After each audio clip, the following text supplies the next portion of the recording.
سے اور آج تک چونکہ کئی تقریریں کرنے کی وجہ سے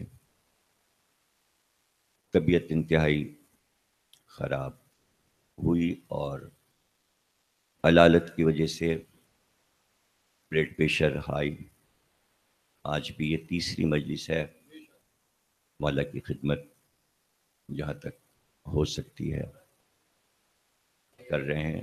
دوائیں گاڑی میں رکھی ہیں اور ظاہر کے مجلس کے بعد ہی دوا کھائیں گے، اس لیے کہ ہم نے ایک درد کے ساتھ اور ہائی بلڈ پریشر کے ساتھ جب کہ شانے میں درد شروع ہو جاتا ہے.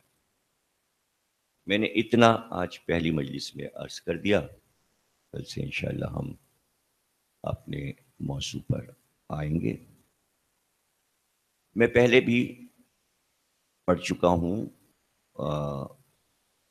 یہ بتا چکا ہوں. 17 سال ہو گئے اس اشرے کو پڑھتے ہوئے، اور 8 ربیع الاول کو جلوس کی مجلس ہوتی ہے، جلوس سے ہماری برآمد ہوتی ہے.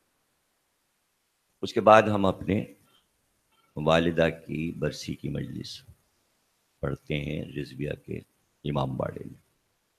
اس مجلس کو 43 برس ہو گئے، یعنی والدہ کے انتقال کو 43 برس اسی رضویہ میں ہو گئے. 44ویں برسی اس سال ہوگی ان کی.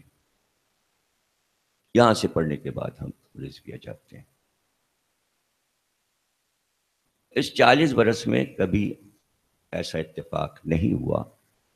مجلس جب بھی ہوئی تو وقت کے اعتبار سے ظاہر 2-2:30 بجے یہاں سے جلوس برآمد ہو جاتا ہے. اس کے بعد ہم رضویہ جاتے ہیں، اور ظاہر آپ کو مجلس کا انداز یہ ہے کہ سوزخانی ہوتی ہے.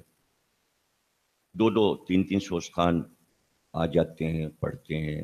اور اب تو ماشاءاللہ بچے ہیں، پہلے فائق بھائی سوزخانی کرتے تھے.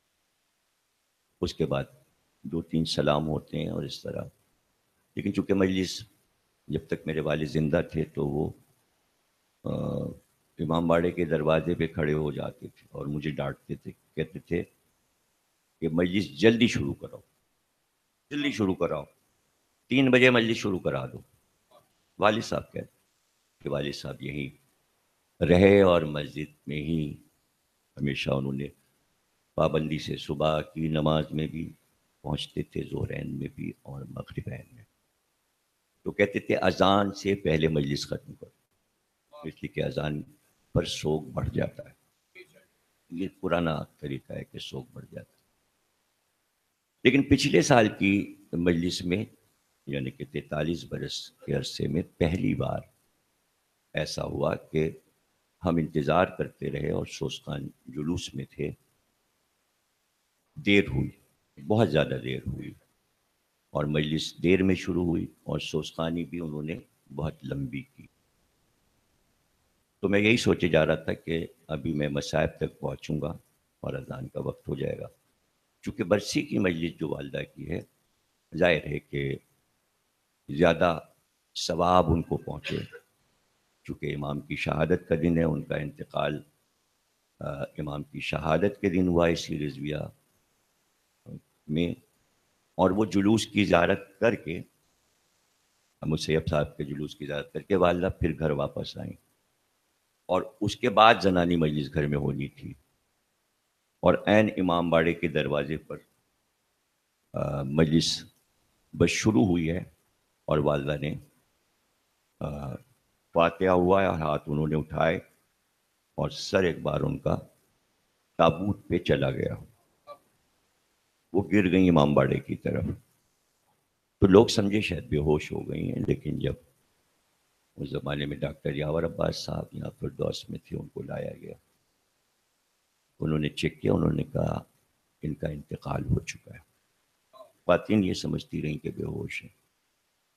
تو ہم لوگ جلوس میں تھے، سب لوگ مسیب صاحب کے، اور جلوس اس وقت پر 3 ہٹی پہ پہنچ چکا. اور وہاں مجھے ایک مجلس مولانا علی کرار صاحب ہیں، ان کے گھر پر ایک الوداعی مجلس ہوتی تھی، میں وہ مجلس پڑھ رہا تھا. تو لوگ بھاگتے ہوئے میرے پاس آئے کہ جس لاؤڈ اسپیکر پر اشرف عباس صاحب پڑھتے ہوئے چلتے ہیں، اس پہ بھی اعلان ہوا ہے کہ آپ کی والدہ کا انتقال ہو گیا.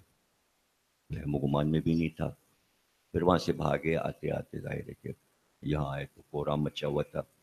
تمام رضویہ کی خواتین، چونکہ ہماری والدہ نے رضویہ کے ایک ایک گھر میں مجلس پڑھی ہے، اور وہ زنانیں امام باڑے میں اشرا پڑھتی تھیں. اور اس زمانے میں آج سے 40 برس پہلے ذاکرہ اتنی نہیں ہوتی تھیں. بزرگ ذاکراؤں میں جو تھیں وہ سکینہ خانم اور حضرتی بیگم، یہ دو خواتین مجلس سے پڑھتی تھی بزرگ، اور اس میں میری والدہ کا بھی شمار تھا. ذاکرہ ہونے کی وجہ سے جلوس کی تمام عورتیں آئیں، اور جب جنازہ ان کا امام باڑے میں آیا تو خواتین ہی خواتین تھیں جو گریہ کر رہی تھیں. بہرحال سویم ہوا، 40واں ہوا. مسیب صاحب مرحوم مجلس میں موجود تھے، مجھے تعزیت دی، اور انہوں نے کہا کہ برسی کی مجلس یہیں رضویہ میں کرنا 8 ربیع الاول کو. تو میں نے کہا آپ کا جلوس نکلتا ہے. ان کا جلوس اس وقت تک دور پہنچ جائے گا، لزبیلا تک، اس کے بعد تم مجلس رکھو. انہوں نے اجازت دی، میں نے مجلس رکھی. رضویہ میں 20 سال رہا. اس کے بعد میں نے رضویہ چھوڑ دیا، اور میں کچھ دنوں کے لیے انچولی میں رہا، پھر گلشن اقبال میں رہا، اب سندھی مسلم میں. لیکن رضویہ کو میں نے اپنا وطن اول سمجھا، اور جب کبھی بھی کوئی ایسا مسئلہ ہوا تو خدمات کے لیے میں یہاں پر اس کو سمجھتا رہا. 17 سال پہلے ثاقب صاحب نے، مشیب صاحب کے پوتے نے جو لندن میں ہیں، انہوں نے مجھ سے کہا کہ آپ کو تاحیات یہ اشرا پڑھنا ہے. وہ لندن میں ہیں. اس کے بعد محسن صاحب، احسن صاحب، سبھی لوگ موجود تھے، اور اشرف صاحب جن کا انتقال ہو گیا، مشیب صاحب کے بیٹے، وہ بھی تھے. بہرحال میں اس زمانے میں باہر نہیں گیا، اور میں قصر مسیب کو ترجیح دی میں نے. تو اس لحاظ سے جلوس جب ختم ہوتا ہے تو یہاں سے نکلنا جو ہے فوراً راستے بند ہوتے ہیں، اور ادھر کریم آباد کا راستہ بھی بند ہوتا ہے، ادھر بھی کیونکہ انچولی کا جلوس بھی اسی وقت نکل رہا ہوتا ہے، تو وہاں کے راستے بند تھے، یہاں کے راستے. تو میں نے طے کیا کہ جب برسی کی مجلس یہیں کرنی ہے تو میں جہاں جہاں جاؤں وہاں کیوں لے جاؤں.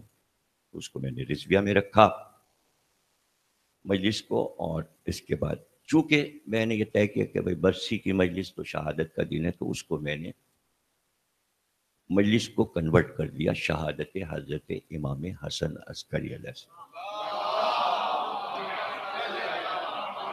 نیچے ایک چھوٹی سی سطر لکھ دیتا ہوں کہ سورہ فاتحہ آپ خطیب اہل بیت محسنہ بیگم کے لیے پڑھ لیجئے.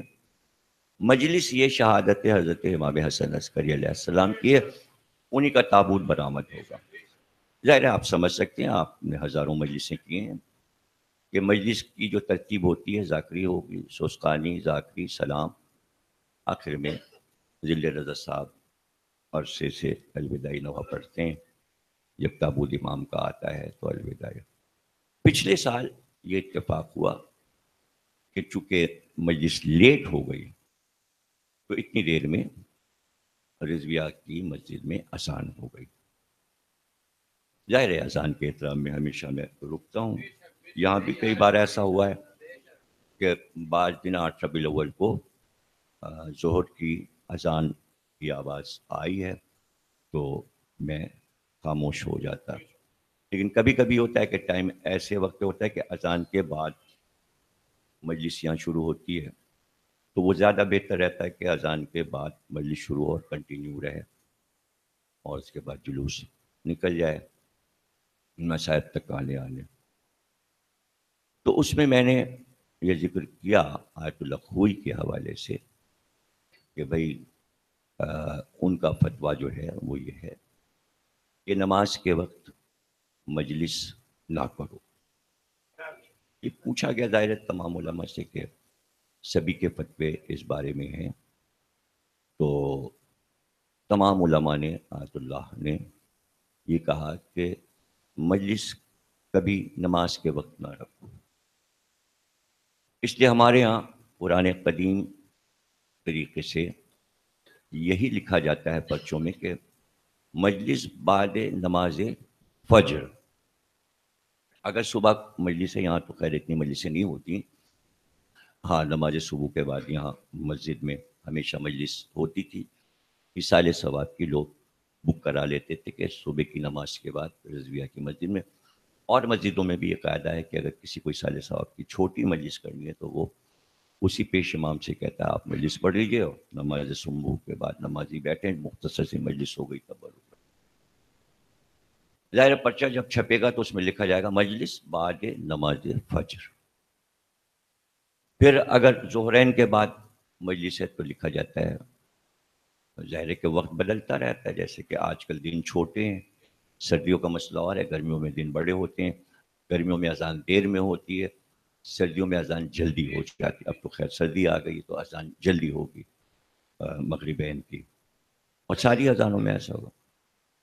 اسی طرح اگر رات کی مجلس ہے، رات کو رکھنا ہے، یا تو ظہرین اور مغربین کے بیچ میں اصال ثواب کی مجلسیں رکھی جاتی ہیں. 4 بجے قرآن خوانی، 5 بجے مجلس، اور اذان سے پہلے ختم کر دی جائے مجلس. لیکن اتفاقات ایسے ہوئے ہیں کہ ذاکر دیر میں بیٹھا اور اذان ہو گئی تو اس وقت ذاکر رک جاتا ہے. ہر ذاکر نے اس کو اصول بنایا ہوا. شب بیداریوں میں بھی ایسا ہوتا ہے کہ بعض امام باڑے ایسے ہیں کہ جو مسجد سے ملے ہوئے ہیں، جیسے شہدائے کربلا میں شب بیداری ہوتی، سامنے مسجد ہے. اب انجمن ماتم کر رہی ہے کہ ایک دم نماز اذان کا وقت آ گیا، مؤذن نے اذان دے دی، سارے ماتمدار چپ کھڑے ہو گئے ایسے ہاتھ کر کے. جیسی اذان ختم ہوئی ماتم پھر انہوں نے شروع کر دیا، یہ پرانا طریقہ کراچی کا ہے. اور اس کے بعد الوداع پڑھ دیا اور شب بیداری صبح 5 بجے ختم ہو گئی.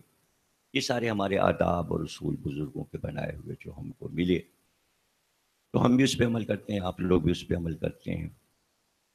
تو اس کے بعد آیت اللہ فرماتے ہیں کہ لیکن اگر ایسا ہو کہ مجلس نماز سے پہلے